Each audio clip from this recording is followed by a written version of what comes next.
আজকের এই ভিডিওতে আমরা যাচ্ছি চায়ের রাজধানী শ্রীমঙ্গলে। এই শীতে যদি আপনারা খুব সুন্দর একটা প্লেসে ঘুরতে চান, আমার মতে শ্রীমঙ্গল আপনাদের জন্য বেস্ট অপশন হবে। হে গাইস, আসসালামু আলাইকুম, it's me Shabib Shihab, welcome to my another brand new video. আমরা দুইটা গাড়ি নিয়ে 6 জন রওনা দিই। আমরা রাত 3টার দিকে ঢাকা থেকে বের হই, তারপর আস্তে আস্তে আমাদের যাত্রাটা শুরু করি। আমরা নারায়ণগঞ্জ দিয়ে নরসিংদী দিয়ে ঢুকি, তারপর ভোর হওয়ার সাথে সাথে আমরা ভৈরব পার হয়ে যাই।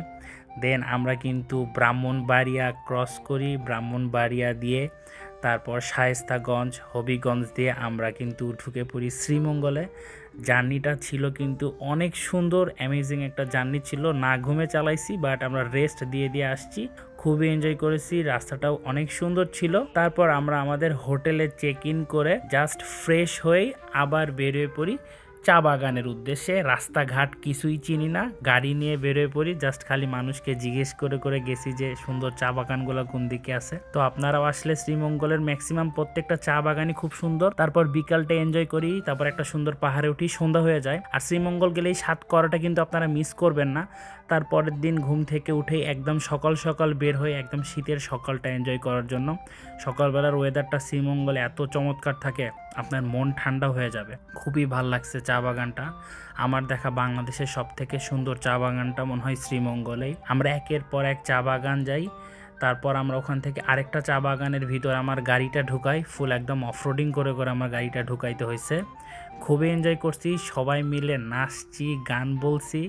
তো আমার এই যে আমার কাজিনের খালি ড্যান্সটা দেখেন, এটা আমার স্মৃতি হয়ে থাকবে।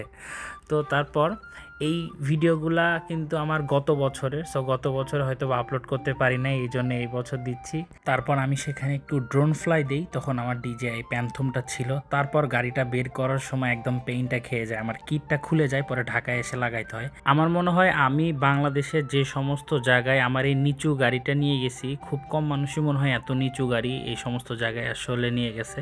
বাট যে মোমেন্টসগুলো আমি ক্যাপচার করছি, ভিডিও করছি, এগুলি আসলে সারা জীবন স্মৃতি হয়ে থাকবে। এই জায়গাটায় খালি আমার গাড়িটা নিচু বলে ঢুকাইতে পারছি, না হলে কিন্তু ঢুকাইতে পারতাম না। পরে এখানে একটা স্লাইড দেই, এইটা কিন্তু সেই সময় একদম টিকটক গরম করেছিল। আপনিও চাইলে কিন্তু এবারে শীতটা আপনি শ্রীমঙ্গলে যে এনজয় করে আসতে পারেন। আজকের ভিডিওটা ছিল আমার এই পর্যন্তই। দেখা হবে সুন আমার নতুন কোনো ভিডিওতে। ততদিন পর্যন্ত ভালো থাকুন, সুস্থ থাকুন। আল্লাহ হাফেজ।